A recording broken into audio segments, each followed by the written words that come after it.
Nuestra unidad móvil de la mano de Damián Malatesta tiene más información para nosotros respecto a estas temperaturas, estos cambios de temperaturas y las alergias que aparecen también. Damián, te escuchamos y te vemos nuevamente.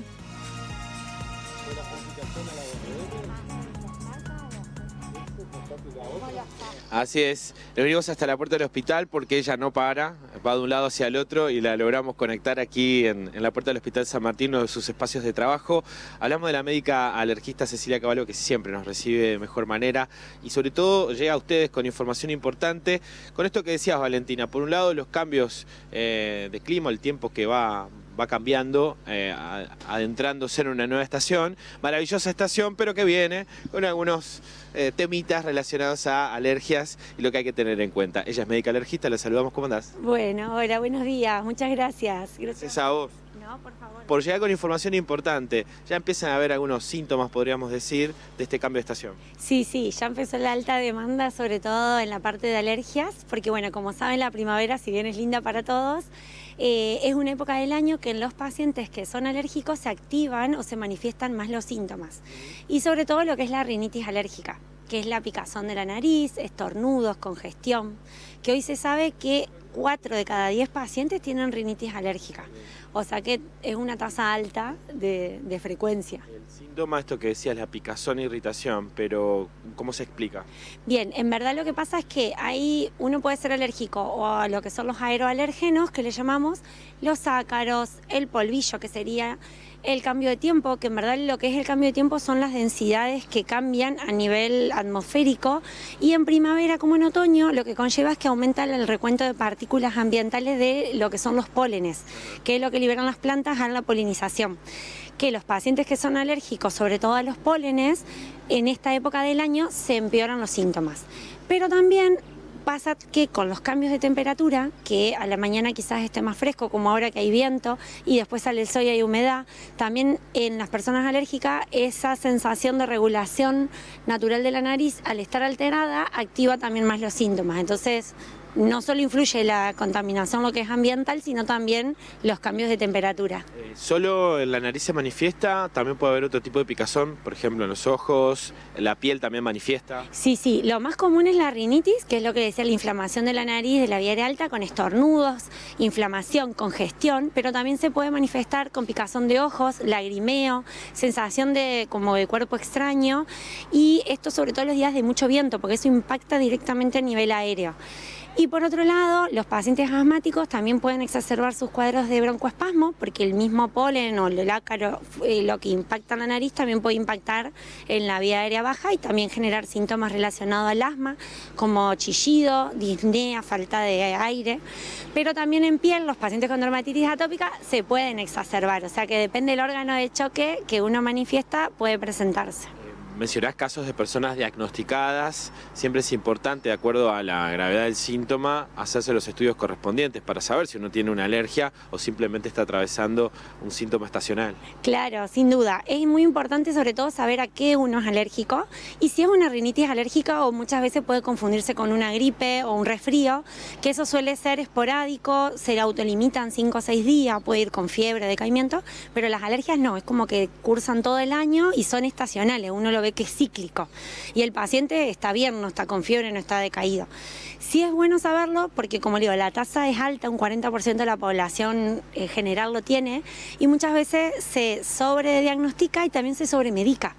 Entonces, uno saber a qué es alérgico, que eso se puede hacer mediante un examen físico, que lo puede hacer el clínico y el pediatra, con el antecedente de que haya una relación asociada, y nosotros como especialistas lo que hacemos son las pruebas de alergia, que pueden ser en prick test o otros métodos de diagnóstico, y ahí podemos identificar qué es lo que le hace. Entonces uno ya se prepara, se anticipa y se programa. Si uno sabe que es alérgico a los pólenes, primavera y otoño va a ser mi temporada alta. Entonces, previo al comienzo de esos síntomas, comienzo con los tratamientos preventivos y tomo medidas de control ambiental.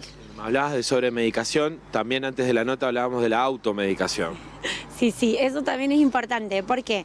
Porque muchas veces el paciente está acostumbrado a respirar mal y no es lo mismo la calidad de vida que tiene un paciente que respira mal, duerme mal de noche, tiene la nariz tapada, que el paciente que respira bien. Entonces, no acostumbrarse a tener la nariz tapada y respirar mal como un síntoma natural, y a la vez Hay que tener mucho cuidado en la medicación, porque muchas veces el antialérgico tiene que estar indicado por un profesional que lo acompañe sabiendo que no tiene ninguna otra patologías asociadas, y lo que son las gotitas nasales muy conocidas son de venta libre y muchas veces de autoconsumo, y eso también genera una adicción y más inflamación de la nariz. Entonces, si uno lo usa un tiempo limitado, hasta 4 o 5 días, una semana, no hay problema, pero si uno lo usa toda la temporada de primavera, no le está haciendo bien y quizás sea lo ideal consultar y hacer el tratamiento específico dirigido. Claro, pues después charlábamos, es muy difícil a veces poder vivir el día a día sin ya tener incorporada esa automedicación, sobre todo con las gotitas en la nariz. Sí, sin duda. Además, muchas veces